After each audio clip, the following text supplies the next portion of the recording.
Hi, இன்றைக்கி நம்ம என்ன பார்க்க போகிறோன்னா கஷாயம் பார்க்க போகிறோம். முதல்ல புழுங்கரிசியை நல்லா வறுத்துக்கணும். நல்லா வாசனை வருது.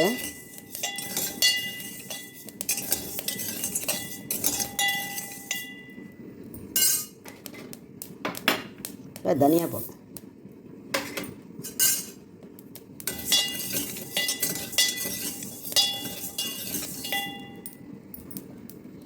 மிளகும் போடணும்.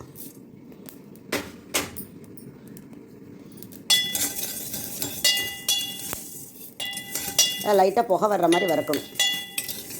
ரொம்ப கறிக்கிடக்கூடாது, அந்த வாசனையாக.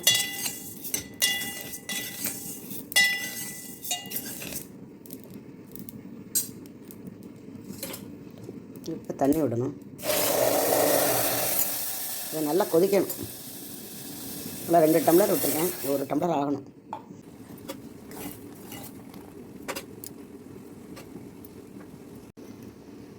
சுக்குப்பொடி கொஞ்சம்.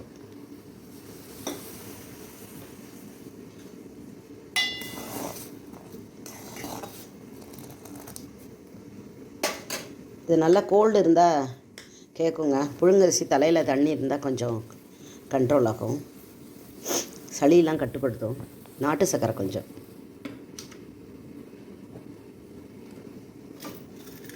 பனங்கள் கண்டு இது இருமல் வராமல் இருக்கும்.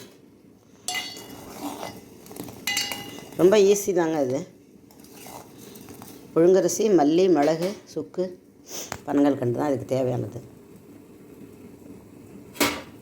இது அப்படியே வடிகட்டி சாப்பிடணும், குடிக்க வேண்டியதான்.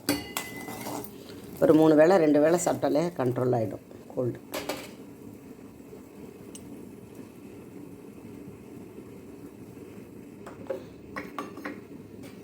ஏலக்காய் வாசனைக்கு கொஞ்சம் போடுறேன். கஷாயம் போட்டாச்சு. நீங்களும் செஞ்சு பாருங்கள். கோல்டாக இருந்ததுன்னா இதெல்லாம் செஞ்சு பாருங்கள், ரொம்ப நல்லாயிருக்கும். லைக் பண்ணுங்கள், ஷேர் பண்ணுங்கள், கமெண்ட் பண்ணுங்கள். Bye, love you all.